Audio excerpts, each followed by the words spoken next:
guys! May sasabihin na ako sa inyo. Hindi ko pa nabigyan na regalo yung mama ko ng Mother's Day. Kailangan ko lang makamariwala. Sa birthday ni mama at papa magsasurprise ako sa kanila. May pinag-iipunan ako, alam niya na sa pamilya ko. Tama lang ako ngayon. Surprise ako sa kanila. Bibigyan ko sila. Pagka naipin ko lahat to, bibigyan ko sila ng regalo. Ganon.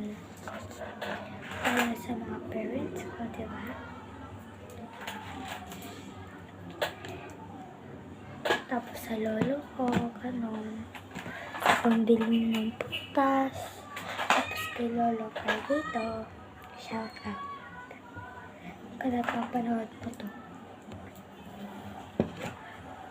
Shout out kay Joaquin at kay Adele.